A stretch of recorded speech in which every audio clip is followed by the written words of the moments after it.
Det, der er den største opgave i de ældre afdelinger, det er nok, at vi skal hele tiden være meget opmærksom på, at der er en stor vedligeholdelsesbyrde. Der er en nedslidning selvfølgelig, og så er der en stadig stigende behov, vil jeg sige, for at få nogle moderniseringer med ind i billedet. Mange af de ejendomme er jo bygget på et tidspunkt, hvor kravet til plads er meget mindre end det, vi kender i dag. Man byggede jo meget ens. Når man lavede en afdeling, så var der måske 2 eller 3 eller højst 4 forskellige størrelser lejemål, og det kunne være et kammer, hist og pister, og så var der måske i virkeligheden et værelse mere i nogle af dem. Men den plads, som man fandt tilstrækkeligt dengang man opførte de her bebyggelser, den er der ikke ret mange, som familier er glade for i dag, fordi den er nok lige lille nok. Når yngre familier rykker ind, så vil der også være fokus på udearealerne, at de udearealer, der er der, bliver en større del af det daglige virke i afdelingen, hvor vi har meget stor tilbøjelighed til i dag at se, at de er udlagt med græs, og så bliver det her græs slået en gang imellem, så er der nogle træer, og så gør man sådan set ikke ret meget mere ved det.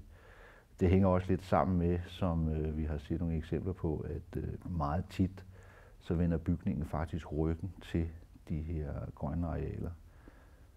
Og det betyder, at adgang til dem er vanskelig og er ikke sådan bare umiddelbar. Hvis den var det, så ville man måske også se en større grad af brug. Det jeg først og fremmest lægger mærke til i de muligheder, der bliver lagt på bordet her, det er jo, at der er jo netop det her med det individuelle. Der er muligheden for det individuelle. Sådan så, at man ikke nødvendigvis skal ud og lave en hel afdeling om over en bank for ligesom at få lavet ændringerne. Men man kan måske gå ind og så tage 2 opgange, 3 opgange i en blok, tage en enkelt opgang i en anden blok. I den 4. blok kan man så gå ind og lave noget på taget. At man har mulighed for ligesom at tilpasse løsningerne, sådan så at man ikke skal indvende det hele på en gang. Tanken om at have en tagetage, hvor man har udnyttet den til andet end pulterrum. Når jeg ser på de muligheder og de kvadratmeter, der rent faktisk ligger sådan et sted, så er det jo helt åbenlyst for mig, at der burde jo lægges et eller andet ind. Man kunne jo også godt lægge noget fælles derop. Man kunne godt lægge noget, som man siger, at 2-3 opgange kan deles i en tagetage, eller en blok kan dele en tagetage, og så kan der jo være et fællesrum, opholdsrum eller noget andet. Fra min ungdom, der var der jo noget, der hed kollektiver. Jeg kalder det bofællesskaber. Men det ser vi jo ikke ret meget af etableret. Altså her der er der så et projekt, hvor man siger, jamen her har vi faktisk lavet et bofællesskab, eller rammen til et bofællesskab, nu skal I bare fylde det ud. Det kan man jo også sagtens ligge et sted i nærheden af uddannelsesinstitutioner, eller steder, hvor sådan noget er mere naturligt.